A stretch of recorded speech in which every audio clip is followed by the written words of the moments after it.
Final de ano é bom, né? A gente faz promessas e aí começa o ano, a gente já começa a se engajar. Então, pô, vou cuidar melhor da minha saúde, vou começar a investir, vou ganhar mais dinheiro. Só que existem duas coisas que diferenciam as pessoas que vão ter mais um ano vivendo no automático, como provavelmente foi seu 2025, e as pessoas que realmente vão ter uma mudança completa na vida delas em 2026. É o ato de começar e o ato de fazer isso com consistência. Porque nada adianta a gente fazer um tanto de promessa e não mudar e não fazer nada a respeito disso. Só que também tem aquele negócio do perfeccionismo, a pessoa já quer começar da melhor forma possível. Então, vou cuidar bem da saúde, a pessoa já quer começar fazendo um triatlo, quando na verdade ela precisava só ir fazer uma caminhada. Então, são coisas que a gente tem que fazer aos poucos. Mas o ponto aqui é, nesse vídeo eu vou te ensinar em 5 passos como finalizar o ano de 2026 mais rico. São 5 passos muito práticos que você provavelmente já ouviu falar em outros lugares, só que dessa vez, para você de fato ter uma mudança de verdade na sua vida, eu vou pedir para você pegar papel e caneta e anotar as coisas que eu vou falar e executar assim que você terminar esse vídeo, porque aí eu tenho certeza que você vai conseguir atingir as suas metas de 2026. Meu nome é Leon, eu sou especialista de investimentos e bora para mais um vídeo. Se bem que esse é o primeiro vídeo, então bora para o vídeo. O passo mais importante quando a gente tem um problema é identificar o problema. Você não resolve alguma coisa se você não souber o que está acontecendo. Então, é por aqui que a gente vai começar. Você precisa fazer um balanço pessoal. Então, anota aí. O primeiro passo é um balanço pessoal. E o que isso significa? Eu quero que você faça um levantamento sobre onde que está o seu patrimônio e até mesmo as suas dívidas. Então, eu tô com meu caderninho aqui, minha colinha para falar para vocês, mas basicamente é o seguinte. Você precisa responder 3 perguntas sobre o seu patrimônio financeiro e imobiliário. Primeiro, quanto que é? Você tem que fazer esse levantamento.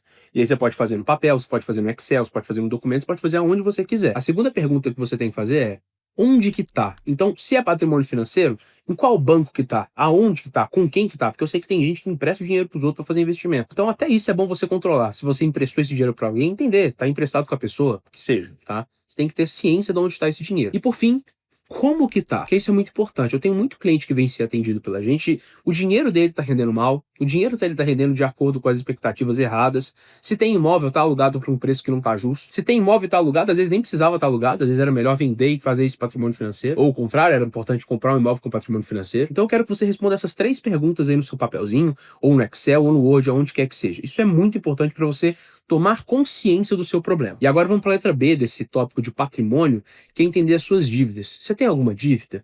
Algum financiamento, um parcelamento mais longo? Porque se for parcelamento de cartão de crédito, deixa isso para entrar nos gastos.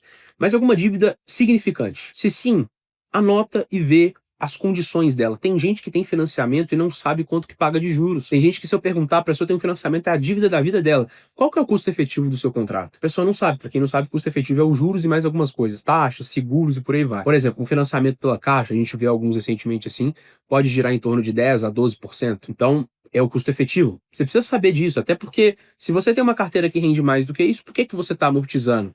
Porque tem gente que faz vídeo aí falando que a melhor coisa que você faz é amortizar, mas depende, tem que analisar. Se você tem um financiamento de um carro, de um apartamento, o que quer que seja, anota isso para você ter consciência. Ou seja, eu tenho financiamento, cada parcela é tanto, ou a parcela diminui conforme o tempo, enfim.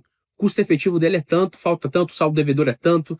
Tudo isso você tem que ter bem claro para você. O segundo passo para você terminar o ano de 2026 mais rico é a organização financeira. E eu não vou dificultar aqui, eu só vou te ajudar a separar o que é cada coisa. Mas, no final das contas, é uma conta de subtração. A primeira coisa que você tem que ter muito claro para você são as suas entradas, ou seja, suas receitas. Então, o que é receita? Salário, comissão, se tem algum tipo de subsídio, você recebe algum tipo de auxílio, ou se você também recebe algum valor dos seus pais, enfim, alguma ajuda de alguém.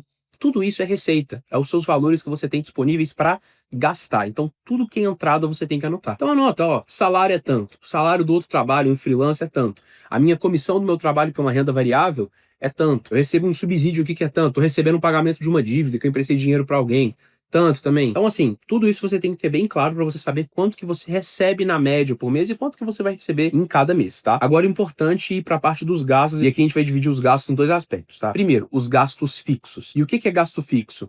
Aluguel, uma parcela de financiamento, gasolina, alimentação, tudo que você tem como indispensável na sua vida. Não dá para você deixar de gastar.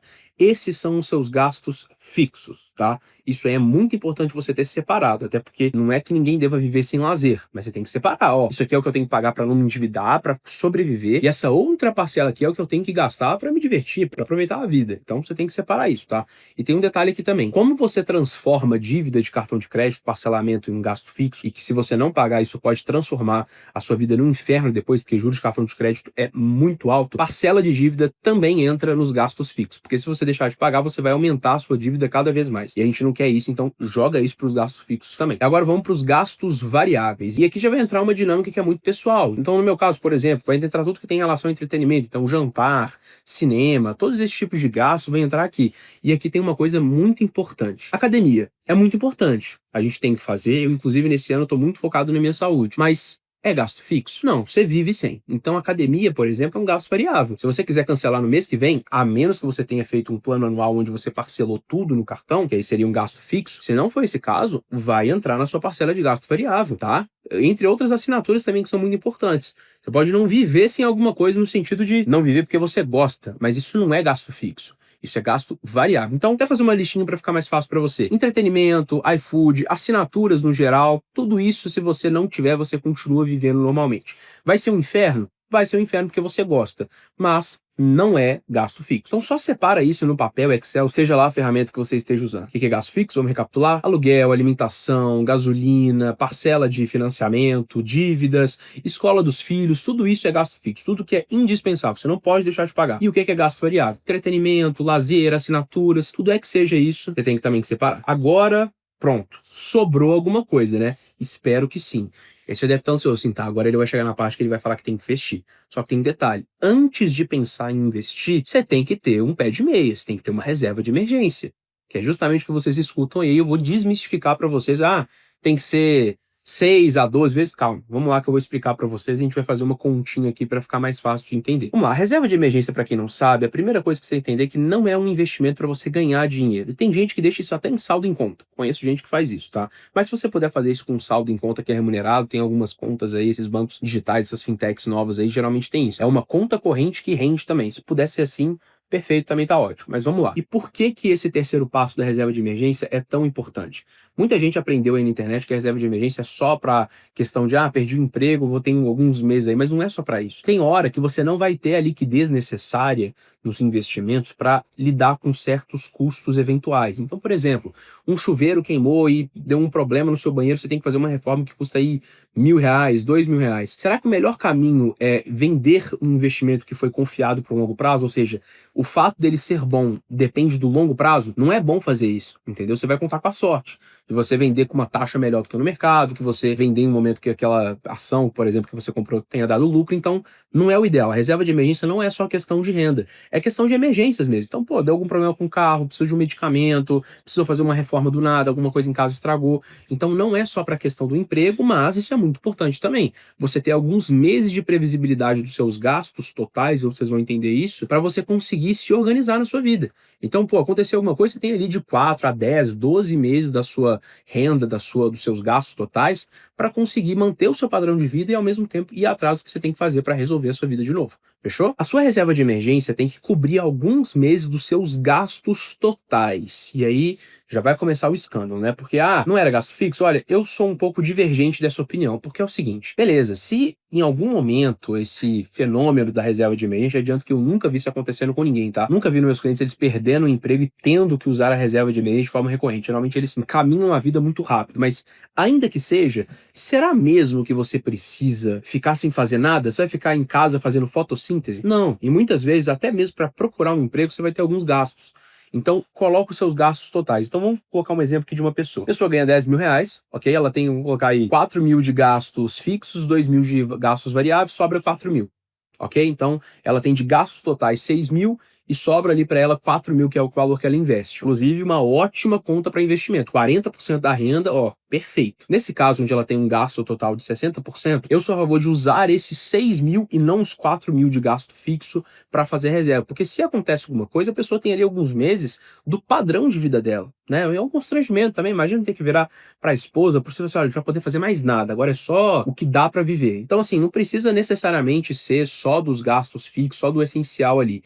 coloca gasto total para você poder fazer suas coisas também, manter o seu padrão de vida no período que você está se reestruturando. Beleza? Mas agora vamos falar de quantos meses você deve ter desses gastos. Para definir quantos meses você deve ter dos seus gastos totais nas suas reservas de emergência, vai depender de algumas coisas. Primeiro, qual que é a previsibilidade da sua renda? Então você é um cara concursado? Você é uma pessoa que tem um fluxo de renda muito previsível? Se sim, pode ser menos, pode ser 3 meses a 5 meses, não tem problema nenhum. Porque você é uma pessoa que tem um fluxo muito previsível, então provavelmente não vai ter nenhuma grande emergência. E agora vamos falar um pouco de quantos meses que deve ser reserva, porque isso é muito importante. E tudo aqui vai depender da sua previsibilidade de renda. Ou seja, se você é uma pessoa concursada, que tem um fluxo de renda muito estável, e ainda que aconteça alguma emergência, você sabe que você vai receber a mesma coisa no mês que vem, ou muito parecido no próximo mês, você não precisa ter tanto tempo de reserva. Você pode ter aí de 4 a 6 meses, já está assim, de excelente tamanho. Agora, se você é um vendedor, onde você não sabe quanto que você vai receber, tem gente que tem a renda 100% variável. A minha renda é quase que 100% variável. Então, nesse caso, é legal você ter um pouco mais, ou seja, 6 meses no mínimo, 6 meses, 8 meses, 12 meses. Aí vai depender do quão conservador você é. Hoje eu moro com meus pais ainda, então a minha reserva de emergência ela gira em torno ali de 2 meses dos meus gastos totais.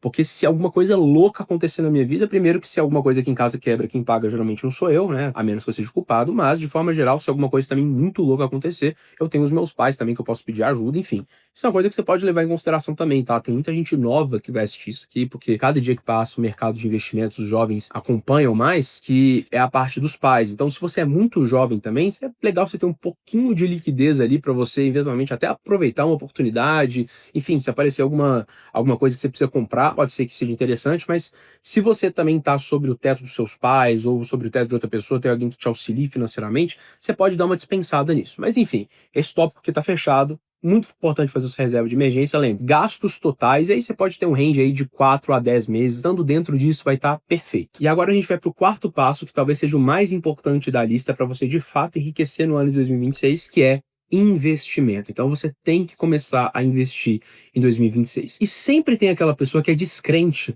dos investimentos, seja ele imobiliário, seja ele financeiro, né, no mercado de capitais. Mas a pessoa ela gosta de fazer o seguinte: eu prefiro ganhar e deixar na conta, né? E ela acha que ela tá fazendo uma comparação de não ganhar um pouco mais em troca do risco versus não ganhar nada e deixar o dinheiro seguro. Fala uma coisa, seu dinheiro em conta corrente, ele não tá nem seguro e você não está só deixando de ganhar, você está necessariamente perdendo dinheiro por conta da inflação, que é basicamente assim, tem vários motivos da inflação, mas o mais perigoso dele é a expansão monetária, que é a inflação artificial, vamos dizer assim, que é uma inflação gerada por conta do fato do governo imprimir dinheiro, e isso você não tem como fugir, porque esse custo de impressão do dinheiro, não o custo literal que eles têm lá para gerar a máquina para imprimir o dinheiro, mas o custo de impressão do dinheiro no sentido de o fato de eles imprimirem dinheiro e diluir o poder de compra das pessoas na economia, isso faz com que você perca dinheiro todo santo dia. E se você não investe, se você deixa essa grana parada, você está perdendo dinheiro todo dia. Antes de tudo, você tem que investir para fazer com que você não perca dinheiro. Esse é o primeiro fundamento. Você investe para não perder dinheiro para a inflação. Depois você pensa em acúmulo de patrimônio, em proteção de patrimônio. Vamos lá, por onde que a gente começa aqui? Tem muita gente que gosta de falar que hoje eu estou investindo no CDI e está me dando 15%. Sim, isso é verdade. Hoje está te dando 15%, mas taxa de juros do Brasil a 15% é uma coisa maluca. A gente pega uma média aí dos últimos anos da taxa de juros, pega aí desde 2000, aí está em torno aí entre 7 a 10%. Então já é um investimento menos atrativo. A gente está falando de 5% de diferença pelo menos, né? E 10% ainda está bastante. Mas o ponto é, investimento do jeito que a gente está vendo hoje não existe, então a gente tem que investir de forma inteligente. Por exemplo, tem muito cliente que investe com a gente que a gente não está pensando só em superar o CDI no curto prazo. Até porque isso no longo prazo não é sustentável. A gente vai superar o CDI e quando a taxa de juros estiver em 5%. Tá tudo bem o cliente ficar ganhando 5% para sempre? Não tá. Então o que a gente tem que fazer? A gente tem que pensar no futuro. Então, por exemplo, a taxa de juros caindo, que é o momento que a gente está entrando agora. Será que não vale a pena a gente usar uma taxa pré-fixada para que quando a taxa de juros esteja a 10%, a gente esteja investindo a 14,5%, 15%? Tem esse investimento garantido de 14,5% até 2030. E hoje a gente tem isso disponível no Tesouro. A gente tem o Tesouro IPCA, que vai garantir para a gente aí IPCA mais 7% até 2040, por exemplo, mais do que 7%.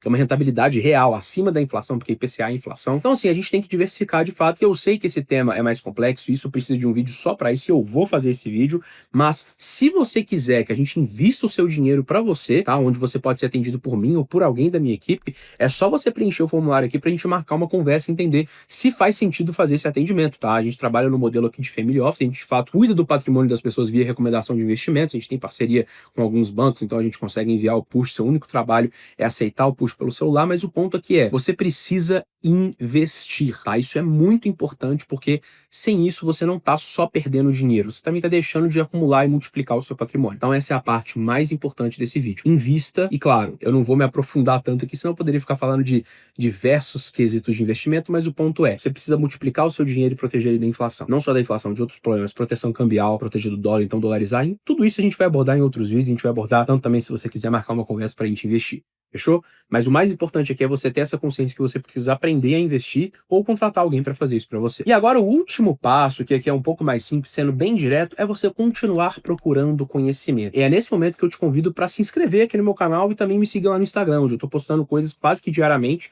para você também ir aprendendo cada vez mais sobre investimentos. Mas o ponto aqui é, o próprio Warren Buffett, para quem não conhece, é o maior investidor da história, falava que ele só investia no que ele conhecia. E existe uma diferença muito grande entre o investidor que só replica uma coisa que ele vê, um investidor que de fato entende o que ele está fazendo. Então você precisa ir aprendendo. Eu sei que tem muita gente que acha que é boa demais para continuar aprendendo, tem gente que acha que é boa demais porque já chegou numa idade mais avançada, mas você precisa continuar aprendendo. Porque se você não aprender, as pessoas vão aplicar golpes em você.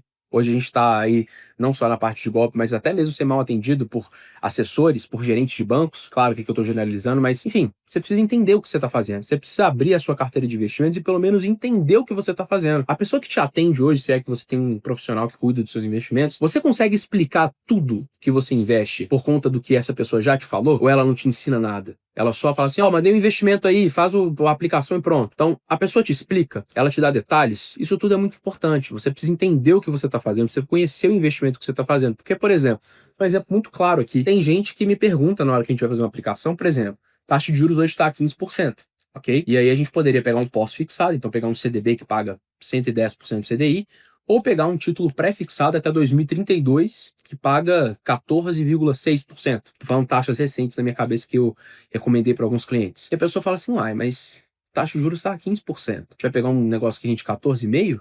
Arredondando aqui. Uai, vai pegar. Por que a gente vai pegar? Justamente por conta do fato desse investimento render 14,5% de forma fixa até 2032. Quando a taxa de juros estiver a 10%, você vai estar com um investimento no seu portfólio que rende 14,5%, entendeu? Então a gente está se preocupando em não só superar o CDI agora, mas também continuar superando ele no longo prazo. Não só o CDI, o Ibovespa, enfim, o que quer que seja. Mas o importante é você continuar procurando conhecimento. Então, livros, cursos, assistir vídeo no YouTube. Hoje tem muito vídeo disponível na internet. Tudo isso é muito importante para você continuar a sua jornada de investimentos. Fechou? E mais uma vez, não se esquece de se inscrever aqui no canal, deixar o seu like. Esse vídeo foi um pouco mais improvisado, eu tô aqui na varanda da minha casa, mas a gente vai fazer vídeos mais técnicos também, mas enfim. E aí vão ter dois tipos de vídeo aqui no canal. O vídeo que eu me preparo para fazer, eu faço o roteiro dele, eu vou lá no meu estúdio, gravo tudo bonitinho com câmera, e tem aqui que eu tenho que pegar meu celular para gravar e falar com você, porque eu não posso deixar de falar algumas coisas que vêm na minha mente, eu já tô aqui disponível, eu falo o que eu sei, né? Porque eu sou especialista de investimento, sou banker também, eu cuido de mais de 45 milhões de reais e o meu escritório como um todo, eu também